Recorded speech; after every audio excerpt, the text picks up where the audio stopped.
Thank you for listening to the Content Magazine podcast, Conversations with Silicon Valley's Creatives. I'm Daniel Garcia, your host and the cultivator of Content Magazine, published by SV Creates. This episode of the Content Magazine podcast is brought to you by Bonfire, a Silicon Valley digital agency building elevated websites for ambitious brands. Find out more about Bonfire at bonfire.com.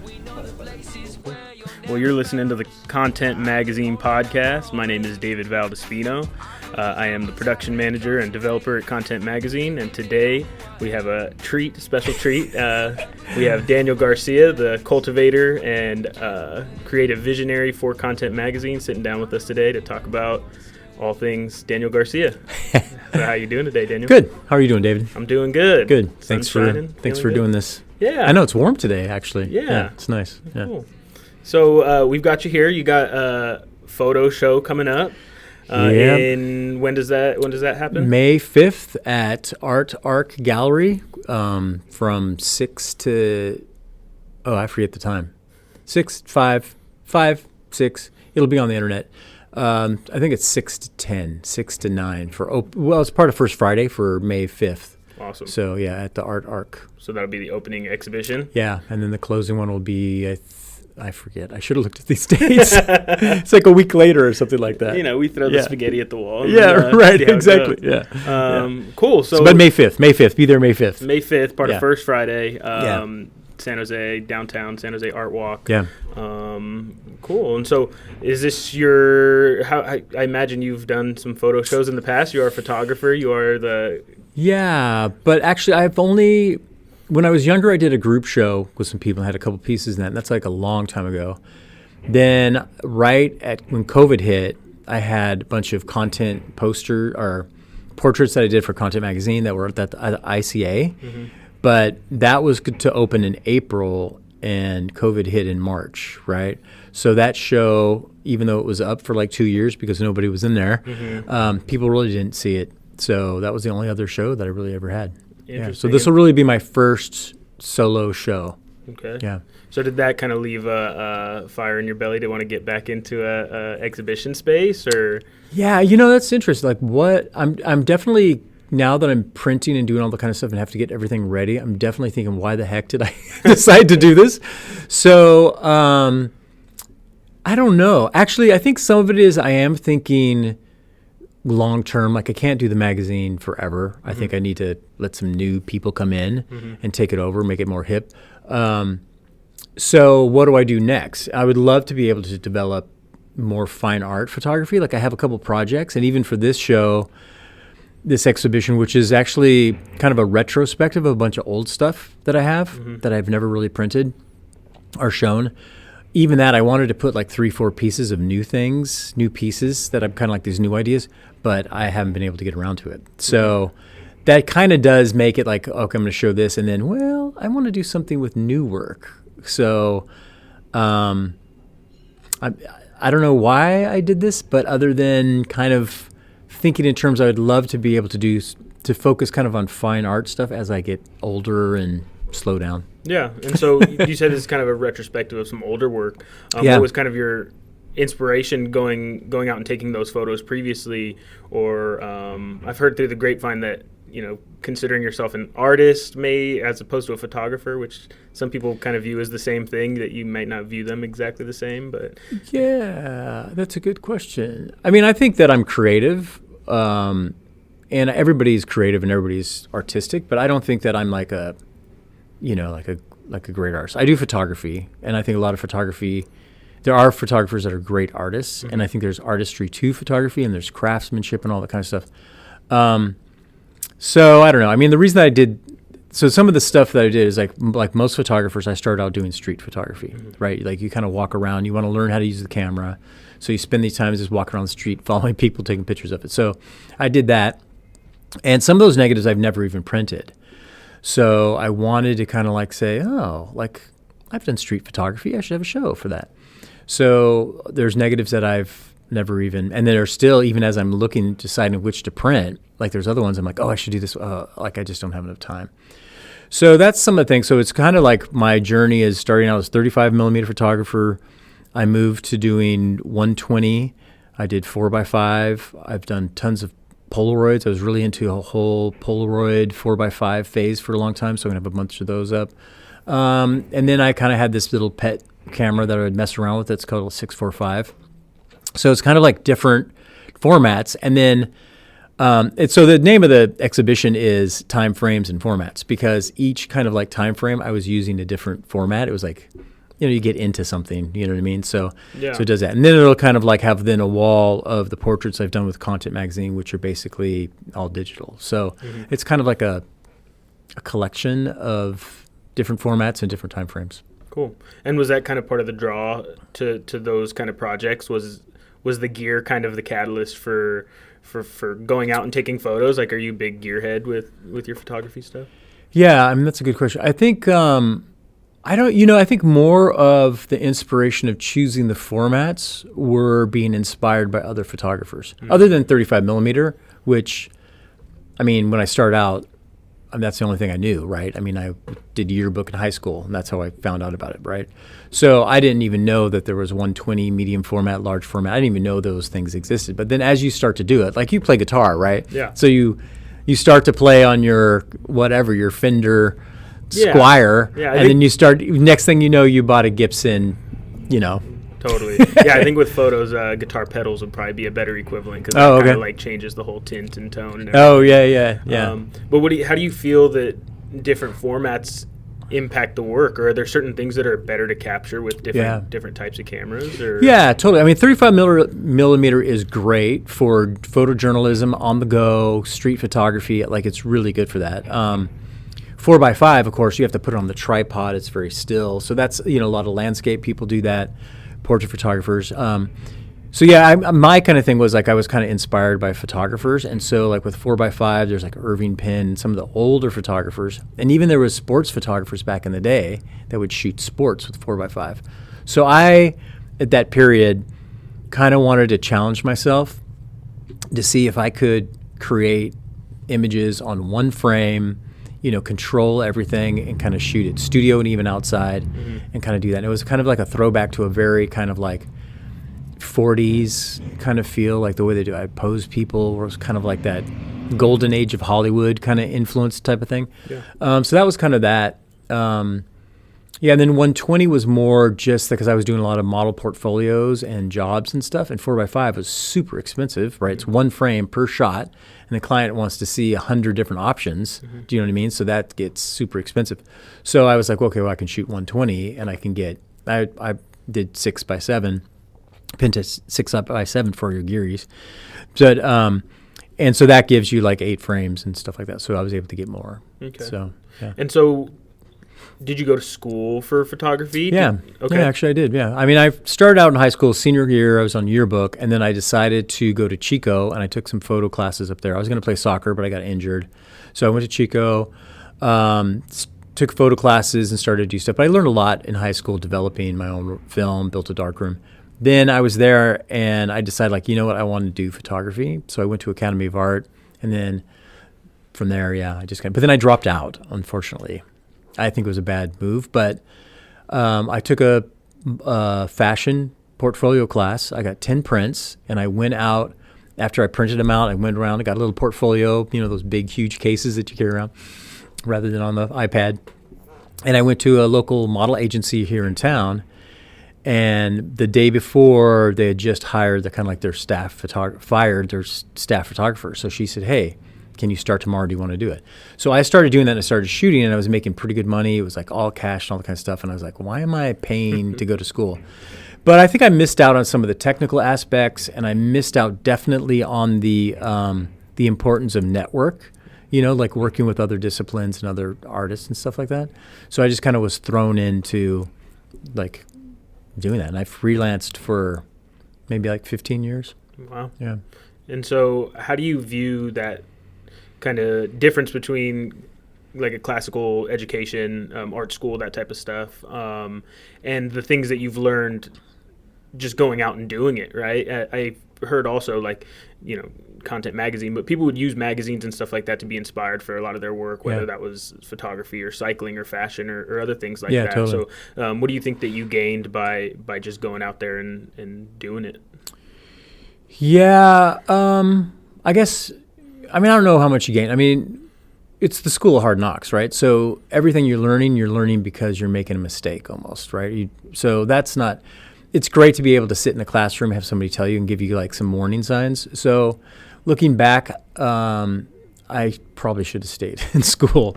I think what I gained from it was, and I guess maybe this is more my personality, is like I'm just a doer, right? I'm not a really good bookie person. So everything, like even when I decided to leave Chico and go to Academy of Art, is because I was finding myself every single day going into the library and looking through these old magazines of like Aperture magazine, which is a photo magazine, and art magazines, and looking at all these photographers. And I was giving myself my own kind of like history lesson of photography. I was reading about daguerreotypes and all that kind of stuff, like the process and Man Ray and like all these different kind of things of like these different photographers. And so I kind of educated myself and kind of just learned by doing it. And so I think when I got to Academy of Art, there was a couple classes that were super technical, like gamma rays and like doing all this kind of stuff, which is really good to know. But I was just like, I want to shoot, right? So and even like the magazine, like I don't know how to do a magazine, so I just started doing it. So, but I think it makes you tired. It makes you tired having to do everything on your own. Yeah, it's funny. I've talked to artists that have kind of done it the going to school type way, getting a degree in art way, and then people that have done the school of hard knocks style way. Yeah. And both people kind of have give and takes from those situations. Yeah. One thing I've heard a lot from classically trained artists and other folks as well was they teach you the rules so that you learn how to break them. Yeah, right? Totally. Especially with art. Yeah. But yeah, so yeah, I think I probably actually doing my self-taught thing is like I kind of like was breaking the rules and not knowing it and enjoying it, and then learned all the rules and then try to do it, and then trying to teach yourself to break them again, which becomes hard because then by that time you've done it so much within that system, it's hard to break out of that kind of thing. Totally. Yeah. So you were doing studio photography, fashion photography, that type of stuff. Yeah. And then weekends after work, you would go out and do street photography? Yeah. I mean, it was something like that. Like I would go, I mean, I was doing freelance. I was a freelance photographer doing like mainly model portfolios. So there at that particular time, there was like a lot of different model agencies and model agency schools. So I would do like the headshots for a couple different agencies. So that would be like 2 times a week I'd go in and sit and then do kind of like a Z card or a model composite for the headshots for those models. But then like during the day, right, so I wouldn't have to be there till like 7 o'clock or whatever. So during the day, if I wasn't processing whatever, I could do whatever. So I'd walk around and shoot. So, I'd go all over San Jose and San Francisco and just kind of like shoot or, Yeah. And so going from taking photos of models who I'm sure are well trained in having their photo taken to kind of getting people that may not have ever had their portrait done, like doing content, right? Yeah. What have you noticed, like the difference between those two things, and what did you enjoy or what's different about them? Yeah, I think, since I was doing so much for beginning actors and models. So when I say, excuse me, when I say models, I mean even beginning actors or people, building their acting, commercial modeling stuff. So it was a lot of people who didn't have a lot of experience. And then there's kids too, right? So, and then, some of my friends like Leo, if you're listening, who went around, traveled the nation shooting at different model agencies. You had people who that weren't really photogenic, who really didn't have it, right? And so you still had to get good shots. So, and you would shoot anywhere from like 10, like on a Saturday, you could shoot 10 to 40 people in a day, right? 2 looks on each person, right? So 2 rolls of 36. And you had to do a headshot, 3/4 and full length, right? So you got really good at working with people and kind of like, what's the right lighting situation? What's the tricks to make people look good? So and that's some of the kind of reasons why when I went to do the magazine, it was like, everybody deserves to be considered valuable and like a celebrity. So I'll try to bring that same type of, so like if you shoot Brad Pitt or whatever, right, you're going to get all the bells and whistles and everybody's going to treat him good. He's going to get like his little cocktail in between the shoot, right? So my kind of thing is like, he doesn't deserve any more credit than Brian and Cherry from Ad Domini, right? They should be treated the same way. So that was kind of my focus of bringing it. Like, how can we make a kind of like a Rolling Stone interview style magazine with local people? So having the experience of working with all these kind of like unexperienced models constantly every day, I think that's the same approach that I bring to shooting regular people. But it is great when you do work with an actor or an artist, a musician or something like that who understands, kind of like the image that you're portraying. That's why musicians are great, because they understand, they get a story and they get like a mood, right? And actors are great too. Like, and you could just do, and so that's always fun to work with people. And models, that I have worked with that are great models. I mean, it's incredible. I mean, it's like, you're in sync, like you're in the pocket, right? Totally. Totally. So you started up Content Magazine. We're coming into 12 years here. Yeah. When you started out, it's an art magazine, creative magazine. Yeah. Was that your initial thought, was to do profiles and features on artists, or were there any other like subjects that? Yeah, I always wanted to do creatives, right? That was kind of my thing. And I have a, kind of like I was going to say like a broader term of creative, but I think now it's kind of the popular term of creative, where it's everybody's creative, right, in their position and what they're doing. So that was the thing. It's more of a profiles magazine of the creative people. So that was always my approach. I kind of like envisioned like Rolling Stone or interview style for the South Bay, right? So it's giving honor and respect for the locals and doing it in a way that would feel international. So we're close to it. I mean, we got more things. I want to amp it up a little bit more. Totally. The next 12 years, we'll try to get more avant-garde or something, I guess, yeah. Yeah.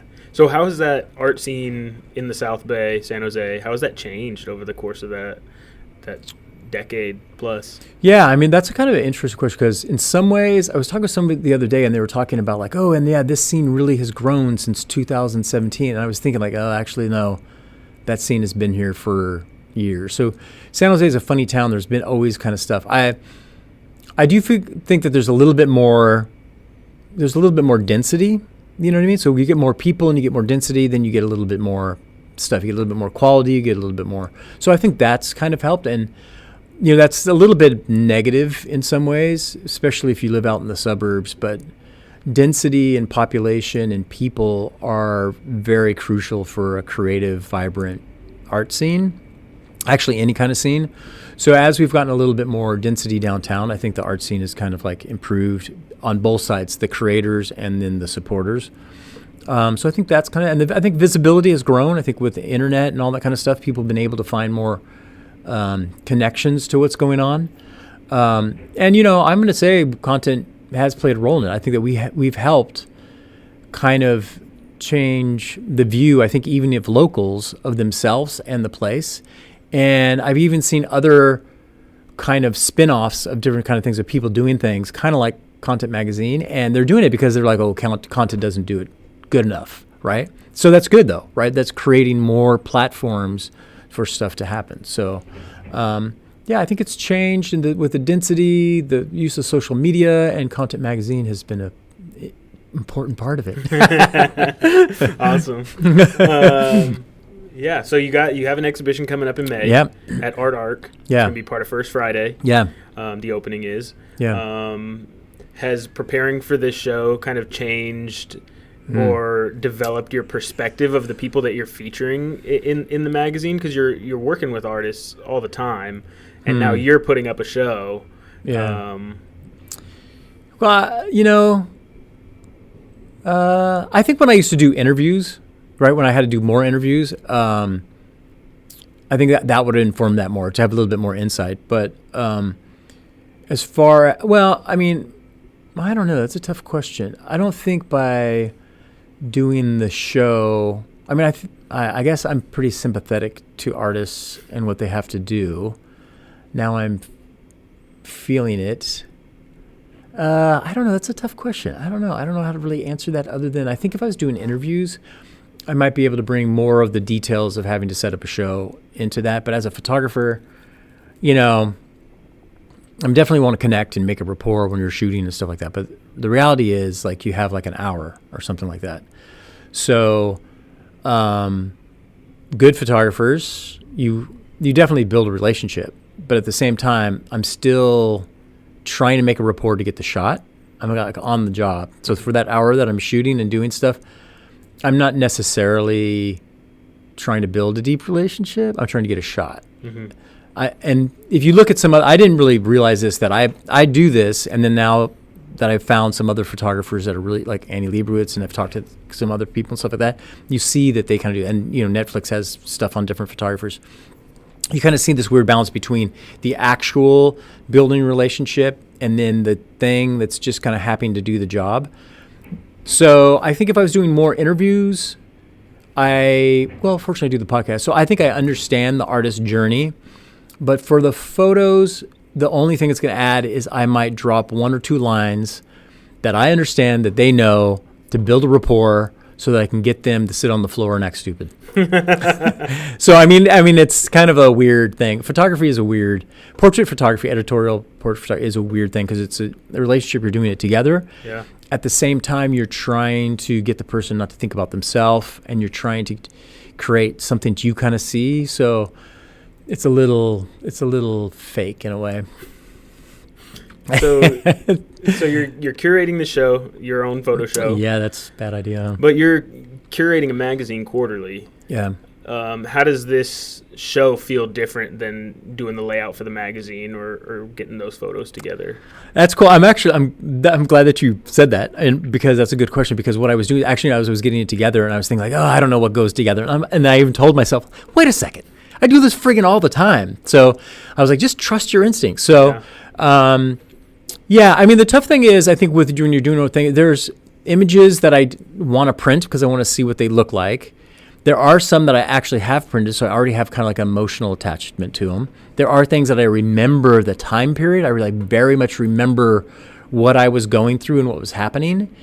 So to try to separate and kind of look like, well, what's going to be good images? And then, you know, as anybody does, it's like you're doing it and you notice everything that's wrong, right? And so it's like, you just like go through negatives and you're just like, this is stupid. Like, this is stupid. Why am I doing this? And like, yeah. So I think having the time frames and the formats help kind of give it a shape, you know what I mean? Mm-hmm. That will do it. But, you know, my stuff's pretty boring. This is the problem. Photos are very boring in some ways. They just sit there, right? Yeah. Yeah. Yeah, but photos sit there, but they're capturing, you know, like an active moment, right? Yeah. So I guess what do you hope that people are taking away from your photos when they're looking at them, other than that they're boring? Yeah, I mean, I guess what I want people to take away is, I guess, really, I mean, my kind of thing is I love people and I love photography, right? So those are the two things. So I hope people see all the diversity and the scope of people that I've interacted with and kind of get a sense of them and like them. And then photography too. Like there's so many different forms and mediums, and, you know, as a photographer, you know, I could do a landscape, or I could do a cityscape, or an abstract, or a portrait. Do you know what I mean? There's a whole portrait or a fashion. Like photography can really flex its kind of like different kind of genres. But I guess, you know, you can do the same thing if you can draw. If you can draw, you can do whatever. So I don't know. I guess what I want people to take away in some way is like, oh yeah, he's not a bad photographer. So rewind and taking it back. This is one of my favorite questions to ask photographers. What was your relationship like with photography as you were growing up and coming up, even before you started taking photos? And I ask that because, you know, there's a lot of things that go into photos. Like, I have memories of the shoebox under the bed, right? People that I'd never met, but my parents were in the picture, right? Right. But then there's also, like, you know, socioeconomic class and, like, people's ability to afford photos, and, like, some people's like reverence for like the 3 portraits that they have in their house, like Right. grandparents or something else. So that's kind of the context of that. Yeah.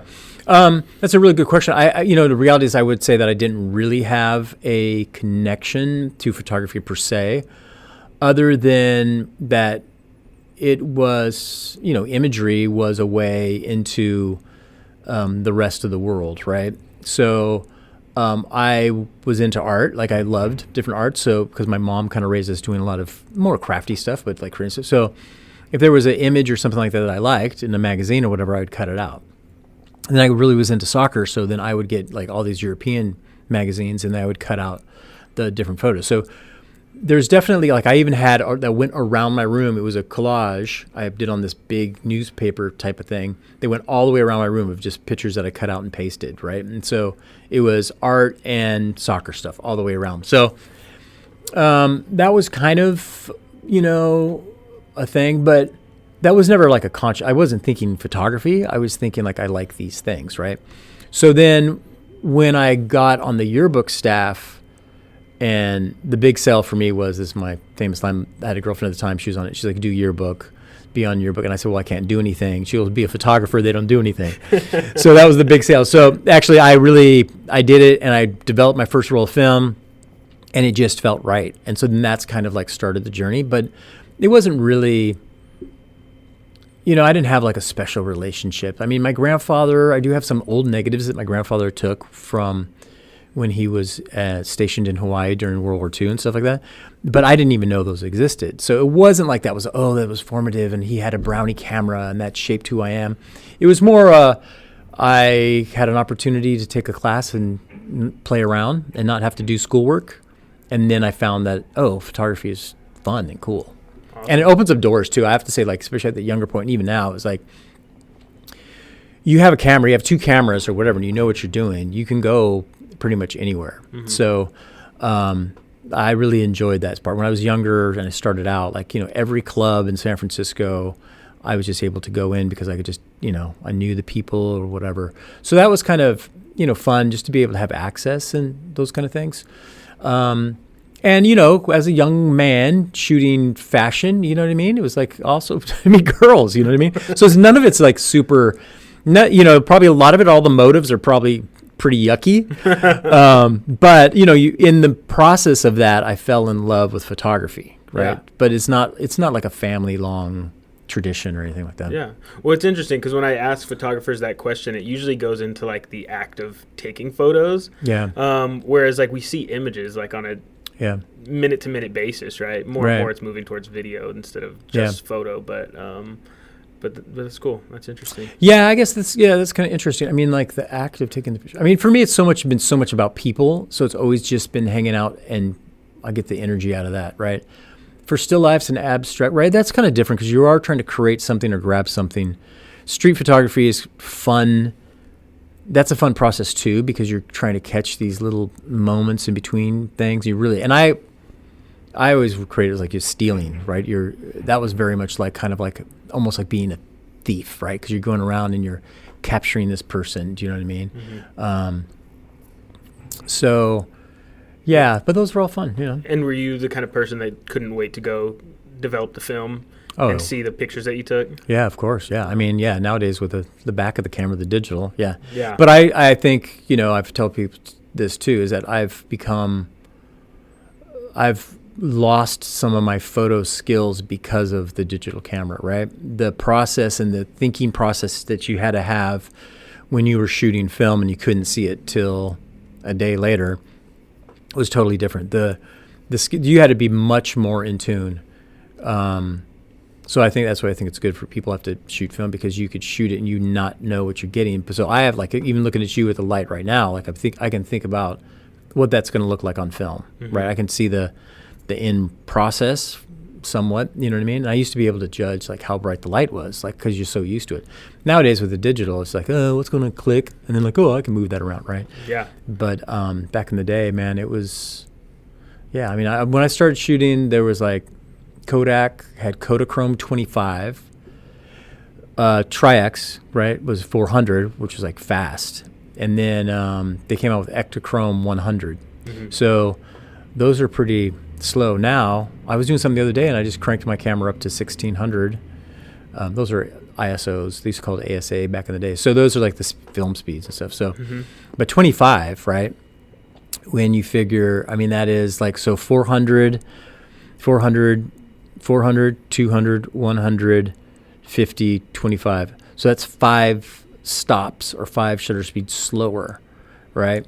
So that means if I was shooting here at a speed of 60, which I can hold with my hand, I would have to go open up 5 times. So it's 30, 15, what's 8? That's like a second. Yeah. And so you can't hold still with that. So you had to have tripods and lights and, yeah.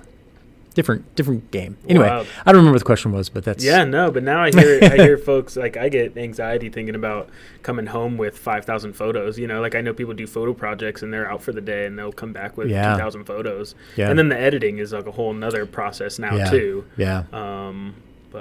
Yeah, it's kind of, I mean, digital, I mean, I love digital because it is so much more efficient, so much economical, so much more environmentally better. I mean, just all the process. I mean, you can go out, shoot tons, and you can just throw it away. You can play around. You can just delete. It's gone, right?